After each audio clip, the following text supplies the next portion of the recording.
So, college algebra, section 12.3, some more systems of linear equations, but now we're going to use determinants, which uses matrices. First of all, we have to figure out what the heck a determinant is. A man named Kramer is the guy who figured this out.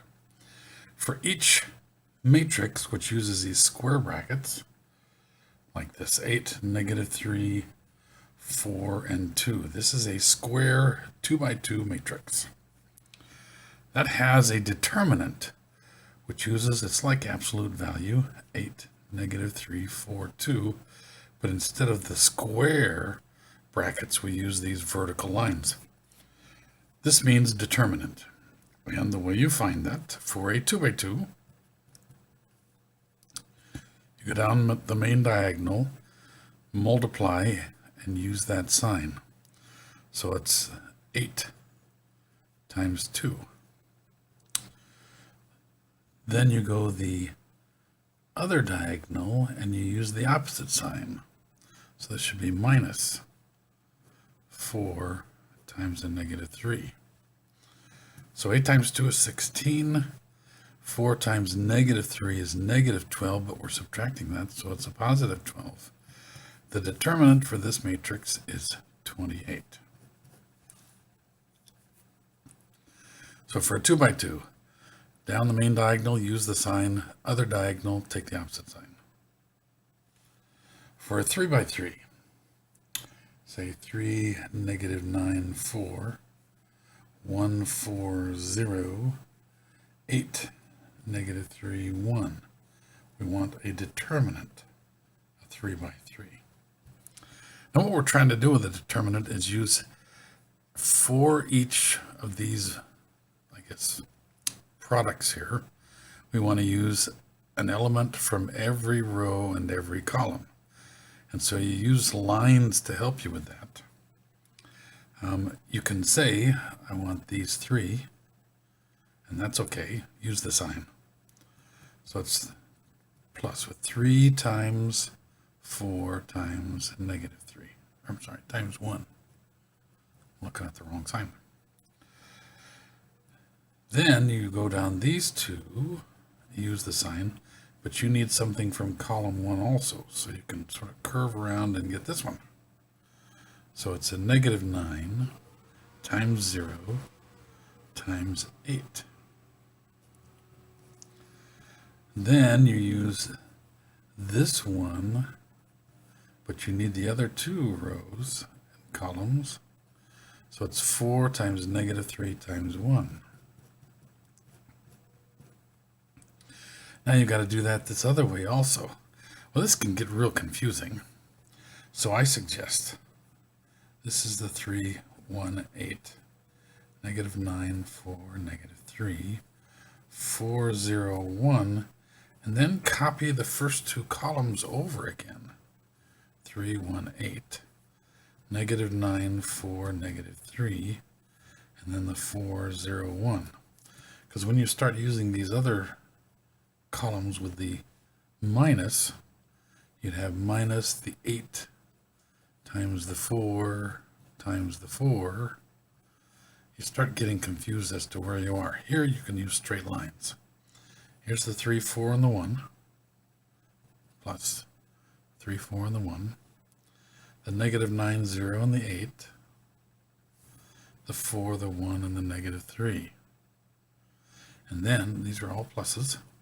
This other diagonal, you do minuses.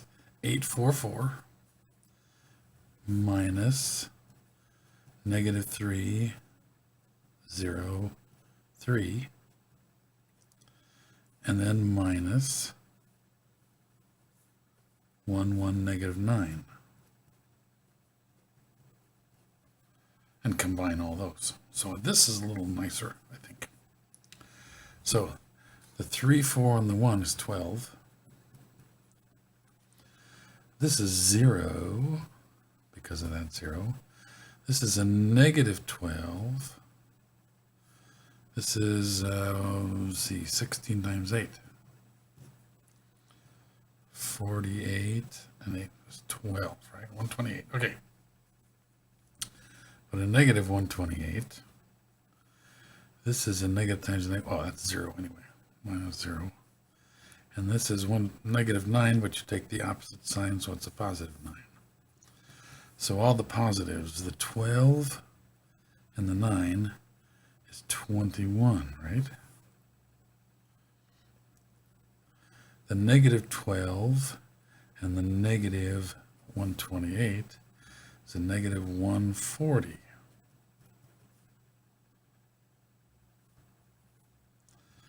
And so we have a negative, subtract the 21, I guess, so to speak. 119, negative 119. That is the determinant for this 3 by 3. Now, you can do this on your calculator.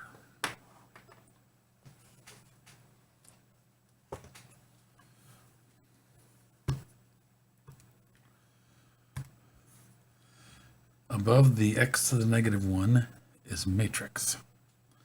You do second matrix. Go over to edit.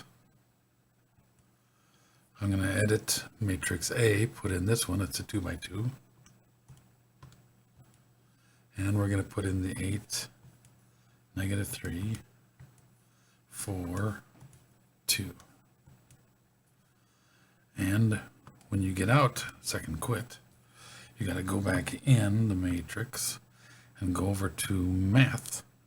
And the first thing there is det, the determinant.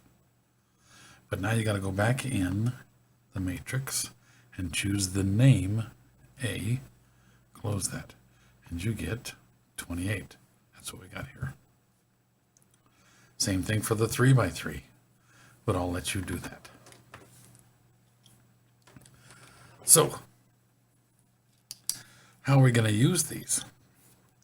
Well, Kramer also, he figured this out because he was trying to solve systems of equations, like the system 2x plus 4y equals 16, 3x minus 5y equals negative 9. And he said, okay, let's call the D the determinant for the coefficients, the 2, 3, and the 4 and negative 5. Let's call D sub x the determinant when you replace the x. You got to make sure that you have these written right. X, y equals, right? Replace this x column with these equals, the 16 and the negative 9, but leave the y's alone. 4 and negative 5. Find that determinant. And D sub y, replace the y column. Leave the 2 and the 3 alone. Replace this y column with the 16 and the negative 9. Okay, so remember, for a 2 by 2, it's negative 10 minus 12. That's a negative 22. That's D. This is a negative 50 and 30 is 80 minus a negative, so it's really plus 36. So you get a negative 44. That's D sub x. D sub y is minus 9. I'm sorry, 18. And minus 3 times this is 30 and 18 or 48. So you get a negative 50, 66. Now you take these, x is equal to d sub x divided by d, which is the negative 44 divided by the negative 22, which is 2. Y is d sub y divided by d. d sub y is a negative 66. D is a negative 22. This is 3. So the ordered pair, 2, 3, is where these two lines intersect. Now you can check that. Put in a 2 for x and a 3 for y. You get 4 and 12, which is 16. But it's got to work here too. 2 for x and a 3 for y. 6, negative 15, negative 9. Works for both.